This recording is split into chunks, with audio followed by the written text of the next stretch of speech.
हम पढ़ रहे हैं how to read faces, Mary Olmsted Stanton, volume first, theoretical part है। 6th चैप्टर चल रहा है डॉक्टर अमितपाल भाई, और हम पेज नंबर 250 पे हैं।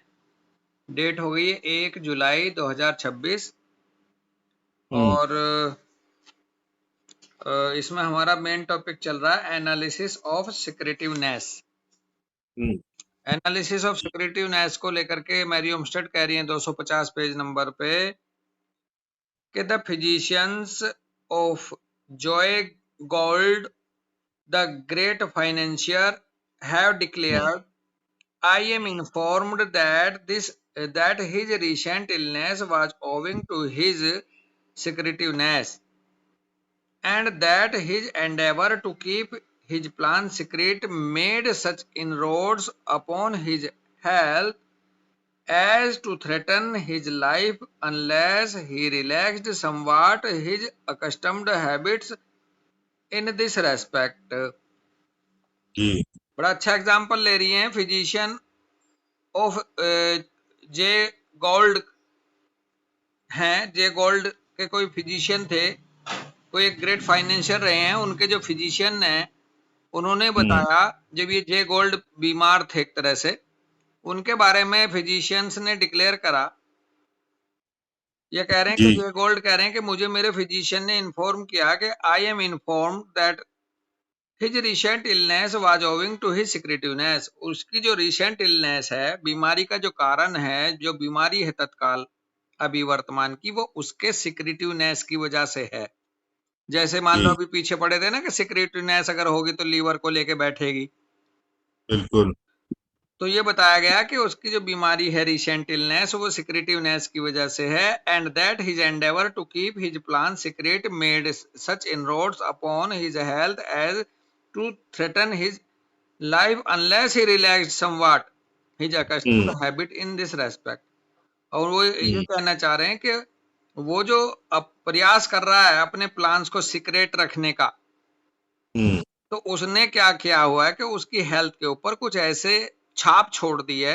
इनरोड्स वर्ड ऑर्गेनन में भी आया, ऐसे छाप छोड़ दिया उसकी हेल्थ पे कि उसकी लाइफ के लिए वो थ्रेटन हो गई।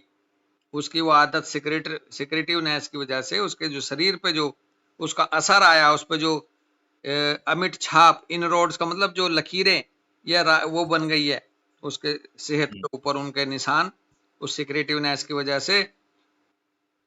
और उसको रिलैक्स होना होगा, एक अकस्टम्ड हैबिट, उसकी जो आदत है जो पीछे से चली आ रही है, इस रेस्पेक्ट में उनको रिलैक्स करना पड़ेगा, उनसे मुक्त होना पड़ेगा, उनको थोड़ा हल्का करना पड़ेगा, तब वो सही होएगा।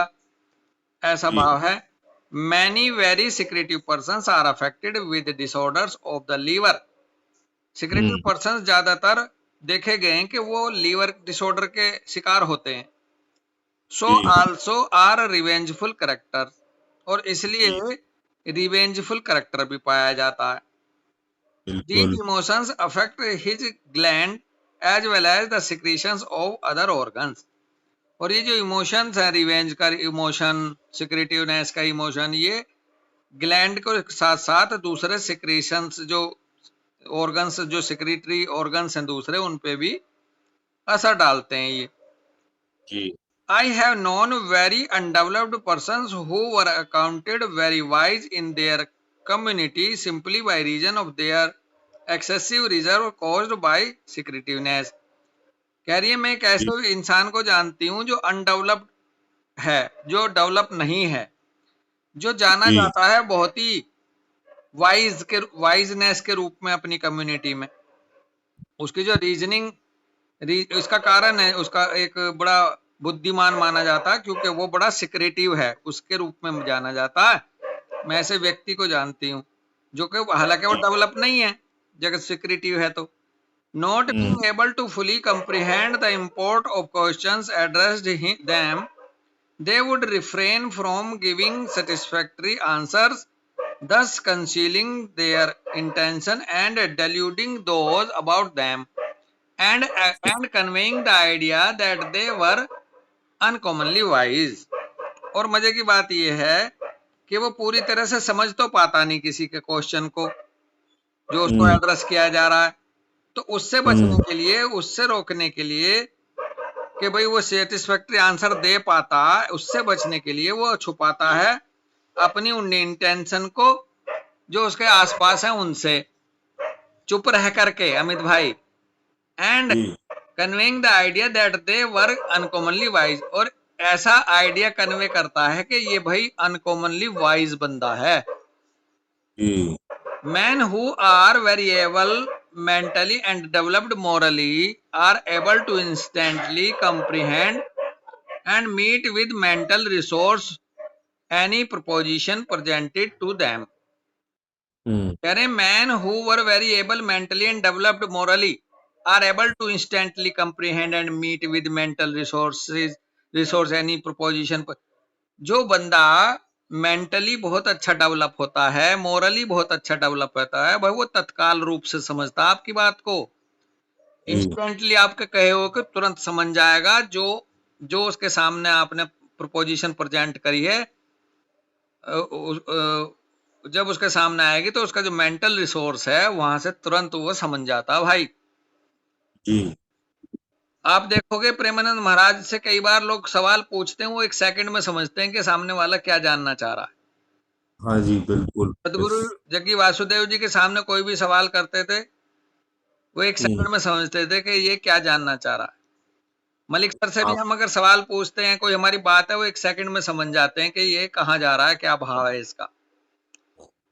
बिल्कुल क्योंकि सही कह रहे हैं जो आप। बंदा मेंटली और मोरली डेवलप्ड होता है उसको समझने में देर नहीं लगेगी सामने वाले के एस्पेक्ट को, अमित, है ना भाई। बिल्कुल सही बात। कुछ कह रहे थे आप। हाँ, मैं कल कल ही मेरे सामने एक वीडियो ऐसी आई प्रेमानंद महाराज जी की, जो बिल्कुल मतलब मैं अगर मिलती है तो भेजूंगा। आप जो बात ये हम कर रहे हैं ना, कहने से पहले समझ रहे हैं बातों को। हाँ, वो ये कहने से क्वालिटी है, मेंटली हाँ डेवलपमेंट और मोरली डेवलपमेंट, हाँ उसकी वजह से आती है ये क्वालिटी भाई। बिल्कुल। आगे करें, और जो hence are able to answer in a manner suited to the occasion, और इसलिए वो सक्षम हो जाता है आंसर देने का उसी, जो जो उस समय पर जो किस तरह से सूट कर रहा जो तरीका, उस तरह से वो जवाब दे देता। By hmm using direction, sorry, by using discretion. discretion, by using discretion and judgment in their conversation they have no need of undue secretiveness। अब वो स्पष्टता होने जी के नाते और जजमेंट उसका कन्वर्सेशन के दौरान, जजमेंट अच्छा होने के नाते और हम्म एकदम स्पष्ट होने के नाते उस स्पष्टवादिता को यूज करते हुए, एक तरह से डिस्क्रिशन, ऐसा भाव लग रहा कि स्पष्ट होना किसी पहलू का, उसे जरूरत ही नहीं पड़ती सिक्रेटिव रहने की। जी सिक्रेटिव तो जब होगा जब उसके पास डिस्क्रिशन लैक ऑफ हो, जजमेंट लैक ऑफ हो, तो फिर वो छुपाएगा बात को कि कहीं बिल, इंसल्ट ना हो जाए, तो वो तोड़ बिल्कुल मरोड़ के या चुपचाप रह के काम चलाने की कोशिश करेगा। एक बिल्कुल। वो होता है ना, एक गांव में बड़ी एक वैसी कहावत है क्रूड सी, कि ना हम्म, कर ना डर। बिल्कुल ना कर ना डर। तो जब डर नहीं है तो जो है सामने बता देगा, है भैया। बिल्कुल बिल्कुल लेकिन यहाँ जो है उसका मेंटल फैकल्टी इतनी क्लियर और शार्प रहती है कि घुमाने की जरूरत पड़ती ही नहीं उसे, बिल्कुल। स्पष्ट तक तो सरलता, सरल, वो सरल भी रहेगा, बल्कि जो इंसान सरल होते हैं, सरलता में उन्हें बहुत ज्यादा कोई घुमाने की भी जरूरत नहीं पड़ती, ना छुपाने की जरूरत पड़ती दोस्त। बिल्कुल सही बात है, बिल्कुल। ठीक है, यहीं रुकते हैं भाई दोस्त। आज भी राम यहीं राम रुकते भाई। हैं। अब ये रहा।